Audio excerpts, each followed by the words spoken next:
नमस्कार जी। मैं रामेंद्र सिंह कुशवाहा, भौतिक विज्ञान प्रवक्ता, स्वामी विवेकानंद इंटर कॉलेज सहार, जनपद औरैया से। कोरोना काल में बच्चों की पढ़ाई बाधित न हो, इसलिए शासन स्तर से ऑनलाइन प्लेटफॉर्म उपलब्ध कराए गए। सभी शिक्षकों ने भी अपने स्तर से पढ़ाई को जारी रखा। हमने भी अपने विद्यालय के बच्चों को सबसे पहले तो व्हाट्सएप ग्रुप के माध्यम से उन्हें जोड़ा। इसके बाद अपने यूट्यूब चैनल बाल विज्ञान गुरु के माध्यम से उन तक अपने पढ़ाई संबंधित वीडियो भेजे, जिन्हें बच्चों ने देखा, नोट्स बनाए, फिर मुझे व्हाट्सएप किए। हमने उनको चेक किया, फिर उन बच्चों तक पहुंचाया। निश्चित रूप से कोरोना काल में संकट का दौर रहा है, लेकिन इसके बावजूद बहुत कुछ सीखने और सिखाने का भी दौर रहा है। कभी ऑनलाइन शिक्षण हमने स्वयं नहीं किया है, लेकिन जब ये परिस्थिति ऐसी आ गई जिसमें आवश्यक था, तो अब उसकी आदत बनने लगी है। अब तो ऑनलाइन पढ़ाने में कोई संकोच या कोई डर नहीं महसूस होता है। इसी के साथ हमने पिछले जब लॉकडाउन हुआ था 2020 में 22 मार्च को, तो उसके बाद से 1 अप्रैल से 14 अप्रैल तक एक ऑनलाइन कार्यक्रम बच्चों के लिए शुरू किया, जिसका नाम रखा था कौन बनेगा कोरोना वॉरियर, KBCW।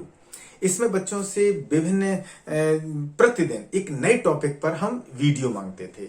बच्चे 1 से 2 मिनट का वीडियो बना करके भेजते थे, और मुझे बड़ी खुशी थी इस बात की कि बच्चे सुबह से तैयारी करते थे, फिर अपने मम्मी पापा से कह करके वीडियो बना करके मुझे भेजते थे, फिर हम उनका मूल्यांकन करते थे। और फिर इन सब बच्चों का 14 दिन बाद लगभग 400 से अधिक वीडियो प्राप्त हुए। फिर इन वीडियो का हमने उसी आधार पर फिर बच्चों को पुरस्कृत किया। इसके साथ विभिन्न वैज्ञानिकों की जीवनी पर, वैज्ञानिकों के जन्म दिवस पर या विभिन्न अवसरों पर हमने बच्चों के लिए ऑनलाइन क्विज, ऑनलाइन वेबिनार, इस प्रकार के भी आयोजन जारी रखे। इसी के साथ अब जो बच्चे नहीं आ पाते थे, मेरे से नहीं जुड़ पाते थे, जिनके पास मोबाइल फोन नहीं है, तो उनके लिए फिर दिमाग में आया कि क्यों ना हम उन बच्चों के लिए भी कुछ अलग तरीके से काम करें।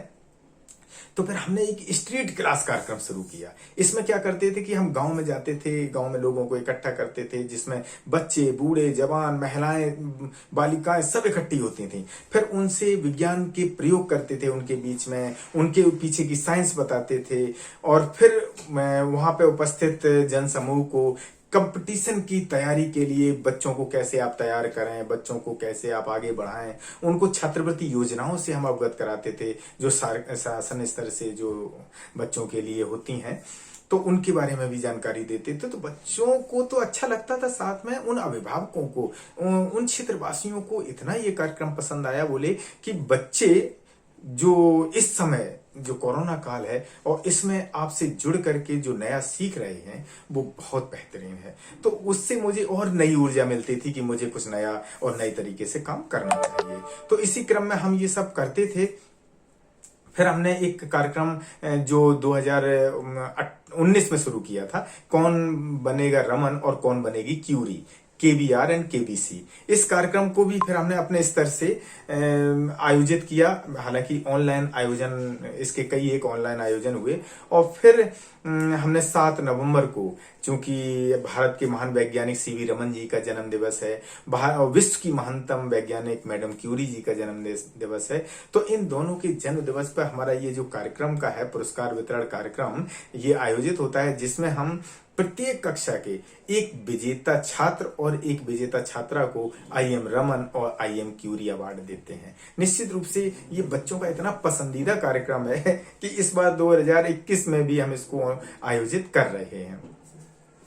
इसी के साथ हमारे यहाँ के बच्चों ने एक शॉर्ट फिल्म बनाई, जिसका नाम था टीचर फॉर फ्यूचर, और इसको इंटरनेशनल साइंस फिल्म फेस्टिवल में भेजा। और आश्चर्य की बात है कि पूरे देश भर से जितनी भी फिल्में आई थी, उनमें से टॉप 15 में हमारे विद्यालय के बच्चों की भी फिल्म थी। और ये शॉर्ट फिल्म वास्तव में मुझे और मेरे बच्चों को बहुत प्रोत्साहित किया, बहुत मनोबल बढ़ाया। फिर तो हम लोगों ने काम करने के लिए सबसे पहले विज्ञान प्रसार के तहत इमर्जिंग साइंस क्लब की स्थापना की अपने विद्यालय के लिए। बच्चों की, जरूरतमंद बच्चों के लिए किताबों की उपलब्धता सुनिश्चित करने के लिए शिवगंगा बुक बैंक की स्थापना की। हमने इसके अलावा बच्चों की टीमें बनाई, जिसमें हमारी एक टीम है बाल विज्ञान गुरु, जिसमें बच्चे साइंस की प्रयोग करते हैं। और फिर न केवल अपने विद्यालय में, विद्यालय से बाहर कोई भी अगर साइंस संबंधी कार्यक्रम हो रहा है, वहां पे अगर बच्चों को जाने का मौका मिलता है, हम उनको ले जाते हैं, तो निश्चित रूप से बच्चे वहां पे अपना परफॉर्मेंस देते हैं। तो ये उन बच्चों के लिए भी तो उत्साहित होने वाला है, लेकिन साथ में जो बच्चे देखते हैं उन्हें भी खुशी होती है कि अच्छा, ऐसा तो मैं भी कर सकता हूं, वो भी प्रेरित होते हैं। इसी के साथ हमारे विद्यालय के बच्चे, चाहे वो इंस्पायर अवार्ड योजना हो, राष्ट्रीय आय एवं छात्रवृत्ति योजना हो, इसमें भी 2020 में चयनित हुए हैं। हमारे विद्यालय में इसके अलावा पर्यावरण संरक्षण पे बहुत काम होता है, बहुत पौधे लगाए गए हैं। आज इतना हरा भरा है कि इसी के तहत हमारे यहाँ कचरा प्रबंधन पर एक इकोबैम हमने समिति बनाई, जिसने कचरा प्रबंधन पर काम किया। और उस के तहत भारत सरकार का जो अधीन कार्य करने वाला पर्यावरण शिक्षा केंद्र अहमदाबाद गुजरात के द्वारा हमें नेशनल इकोबैम हैंड प्रिंट फ्लैग अवार्ड भी मिला। तो उपलब्धियां भी मिलती हैं। निश्चित रूप से अगर आप काम करेंगे तो उपलब्धियां आपकी गिनी जाती हैं। और इसी के तहत हमने इस बार भी, आप देखिए, कोरोना लॉकडाउन में हमने एक टीम बनाई वारी टोली, जिसमें बच्चों ने क्या किया, विश्व जल दिवस 22 मार्च से शॉर्ट फिल्म के जरिए लॉकडाउन को जागरूक करना शुरू किया।